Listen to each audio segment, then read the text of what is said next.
रात के 12 बज रहे थे, लेकिन स्वाति की आंखों में नींद नहीं थी। वह करवटें बदल रही थी। उसकी बगल में लेटा पति वरुण गहरी नींद में खर्राटे भर रहा था। स्वाति दिन भर की थकान के बाद भी सो नहीं पा रही थी। आज का घटनाक्रम बार बार उसकी आंखों में घूम रहा था। आज ऐसा कुछ हुआ कि वह कांप कर रह गई। जिसे वह सिर्फ खेल समझती थी, वह कितना गंभीर हो सकता है, उसे इस बात का भान नहीं था। वह मर्दों से हल्का फुल्का मजाक और फ्लर्टिंग को सामान्य बात समझती थी। स्वाति अपनी फ्रेंड्स और रिश्तेदारों से कहती थी कि उसकी मार्केट में इतनी जान पहचान है कि कोई भी सामान उसे स्पेशल डिस्काउंट पर मिलता है।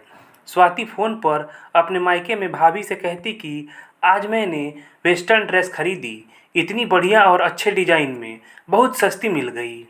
मैंने साड़ी बिल्कुल नए कलर में खरीदी, 1000 की है, पर मुझे सिर्फ 500 में मिल गई। डायमंड रिंग अपनी फ्रेंड से ऑर्डर देकर बनवाई। ऐसी रिंग 2 लाख से कम में नहीं मिलती, परंतु मुझे केवल 1.5 लाख में मिल गई। भाभी की नज़रों में स्वाति की छवि बहुत ही समझदार और पारखी महिला के रूप में थी। वह जब भी कोई सामान खरीद कर भेजने को कहती, स्वाति खुशी खुशी भिजवा देती। पूरे परिवार में उसके नाम का डंका बजता था। स्वाति आकर्षक नए नक्श वाली पढ़ी लिखी महिला थी। बचपन से ही उसे खरीदारी का बेहद शौक था। लाखों रुपए की खरीदारी इतने कम दाम और चुटकियों में करती कि हर कोई हैरान रह जाता। स्वाति का मायका मिडिल क्लास फैमिली से था। 15 साल पहले एक बड़े उद्योगपति परिवार में उसकी शादी हुई। शादी भले ही करोड़पति घर में हो गई, लेकिन संस्कार वही मिडिल क्लास फैमिली वाले ही थे। एक एक पैसे की कीमत वह जानती थी। घर खर्च में पैसा बचाना और उस पैसे से स्वयं के लिए खरीदारी करने में उसे बहुत मज़ा आता। अच्छे संस्कार, पढ़ी लिखी और समझदार स्वाति को एक बात बड़ी आसानी से समझ आ गई थी कि पुरुषों की कमजोरी क्या है, कैसे कम रेट पर खरीदारी करनी है। वह उस दुकान या शोरूम में ही खरीदारी करती जहां पुरुष मालिक होते। वह सेल्समैन से बात नहीं करती। सेल्समैन से वह कहती, आप तो बस सामान दिखा दो, रेट मैं अपने आप भैया से तय कर लूँगी।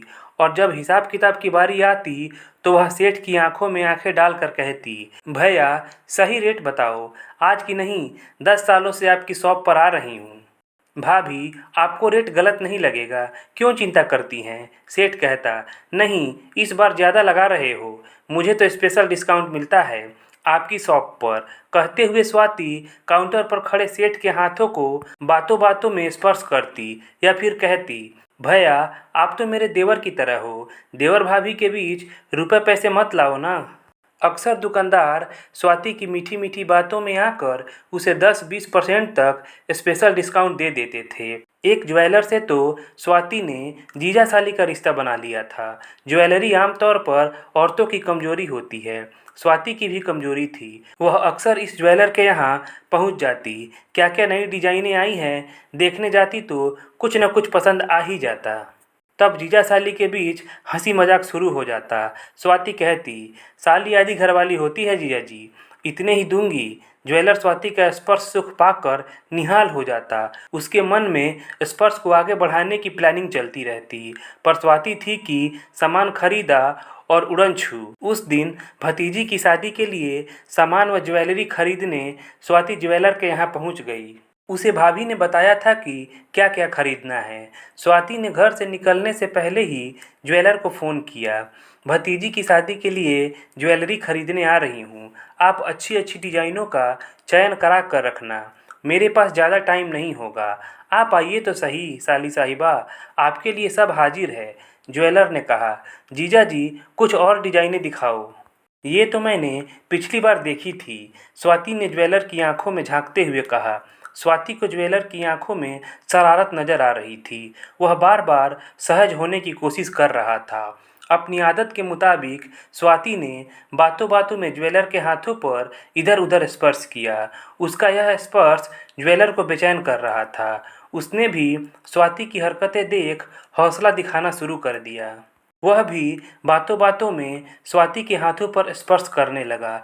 यह स्पर्श स्वाति को कुछ बेचैन कर रहा था, लेकिन वह सहज रही। उसे कुछ देर की हरकतों से स्पेशल डिस्काउंट जो लेना था, स्वाति ने देखा कि आज दुकान पर सिर्फ एक लड़का ही हेल्पर के तौर पर काम कर रहा था, बाकी स्टाफ न था। ज्वेलर ने उसे एक सूची थमाते हुए कहा कि यह सामान मार्केट से ले आओ और जाने से पहले फ्रिज में रखे 2 कोल्ड ड्रिंक खोल कर दे जाओ। आप और नई डिजाइनें दिखाइए ना, स्वाति ने कहा। हाँ, अभी दिखाता हूँ, कल ही आई हैं, आपके लिए ही रखी हुई है अलग से, तो दिखाइए ना, स्वाति ने चहकते हुए कहा। आप ऐसा करें, अंदर वाले कैबिन में आकर पसंद कर लें, अभी अंदर ही रखी है। लड़का भी जा चुका है। स्वाति ने देखा, लड़का सामान की सूची लेकर जा चुका था। अब दुकान पर सिर्फ ज्वेलर और स्वाति ही थे। स्वाति को एक पल के लिए डर लगा कि अकेली देख ज्वेलर कोई हरकत न कर दे। वह ऐसा कुछ चाहती भी नहीं थी। वह तो सिर्फ कुछ हल्की फुल्की अदाएं दिखाकर दुकानदारों से फ़ायदा उठाती आई थी। आज भी कुछ ऐसा करके ज्वेलर से स्पेशल डिस्काउंट लेने की फिराक में थी। उसकी धड़कनें बढ़ रही थी। वह चाहती थी कि जल्दी से जल्दी खरीदारी करके निकल ले। उसका दिमाग तेजी से काम कर रहा था कि क्या करें। वह अपने आप को संभाल कर केबिन में ज्वेलरी देखने घुस गई। स्वाति गजब की सुंदर लग रही थी। वह बन ठन कर निकली थी। ज्वेलर के मन में हलचल थी जो उसे बेचैन कर रही थी। उसने सोचा कि हिम्मत दिखाई जा सकती है, अतः उसने स्वाति के हाथों को स्पर्श किया तो वह सहम गई। लेकिन उसने सोचा कि अगर थोड़ा छू लिया तो उससे क्या फ़र्क पड़ेगा। स्वाति के रुख को देख ज्वेलर का हौसला बढ़ गया। उसने स्वाति का हाथ पकड़कर अपनी ओर खींचा। ज्वेलर की इस आकस्मिक हरकत से वह हड़बड़ा गई। क्या कर रहे हो, स्वाति ने हाथ छुड़ाते हुए कहा। ज्वेलर ने अपनी हरकत जारी रखी। स्वाति घबरा गई। ज्वेलर की हिम्मत देख दंग रह गई। वह मर्दों की कमजोरी का फायदा उठाने की सोच उसे भारी पड़ती नजर आ रही थी। वह कैसे ज्वेलर के चुंगल से बचे, सोचने लगी। फिर उसने हिम्मत दिखाई और ज्वेलर के गाल पर थप्पड़ों की बारिश कर दी। स्वाति क्रोध से कांप रही थी। उसका यह रूप देख ज्वेलर हड़बड़ा गया। इसी हड़बड़ी में वह जमीन पर गिर गया। स्वाति के लिए यही मौका था केबिन से बाहर निकल भागने का।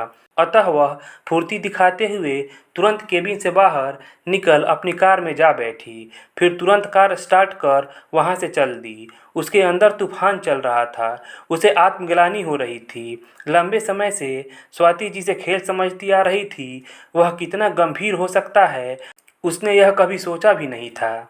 दोस्तों, अगर कहानी अच्छी लगी हो तो प्लीज़ लाइक कीजिएगा। चैनल को सब्सक्राइब नहीं किया है तो चैनल को सब्सक्राइब कर लीजिएगा। चलिए मिलते हैं अगले कहानी वाले वीडियो में। धन्यवाद।